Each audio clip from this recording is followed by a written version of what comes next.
Did you think Kevin Clancy was right to disallow the goal, or did you think there was no foul committed by Alfredo Morelos? I think it is absolutely borderline, this one. If anything, I just edged towards the fact that I think it should have been a goal. Just because my first instinct, I mean, I saw it in real time. Morelos had two hands on Johnson, and I thought, well, he's got that decision right. But then, obviously, when you see the replays coming in, and that's what VAR would have looked at, you can clearly see that Johnson's got a right good grip of his jersey first. So, if you're asking me if I think it's fair, I think Morelos, given he had a better line to attack the ball, and Johnson probably knew that, I think Morelos is simply trying to shrug himself free from being held to then win the header as he did. I think I can see why it was disallowed. It's very close, but I just err towards siding with Rangers in this one that I think they were harshly done by. Yeah. Scott, I mean, at the time, Ali McCoist on co-commentary and also Andy Walker, both very critical, more of VAR. I mean, I must admit, my own opinion is that also, as Fraser said, when you're looking at it from Kevin Clancy's angle, you can see why he is blowing the whistle.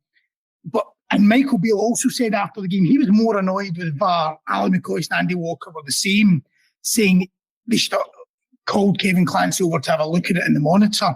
Stuart Dougal then said yesterday that was not possible because it wasn't a clear and obvious error. So do you think actually it's the protocol, or do you think you could have called him over? I mean, is there anything...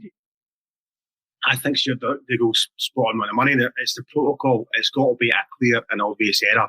Yeah. I think looking at that decision, you can argue it from either side. Yes. From a defensive point of view, there's a foul there.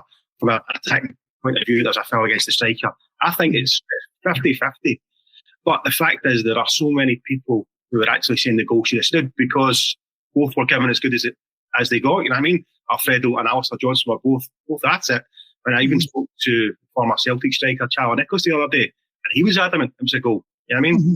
So this is one that it's a very grey area. It just divides opinions, and it depends on your individual view. But in terms of VAR, I don't see how it didn't look like a clear and obvious error. Because the point is, everyone's talking about it, and everyone's got a different view of it. Yeah.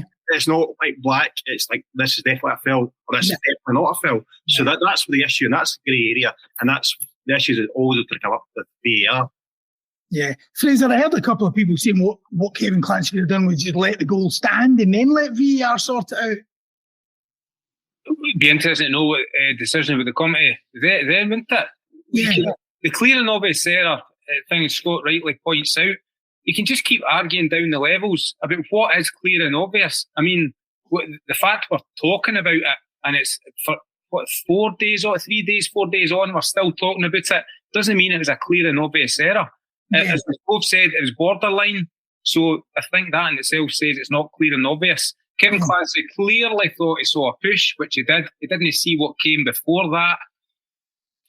And that's why he made the decision he did, and VAR stuck by it.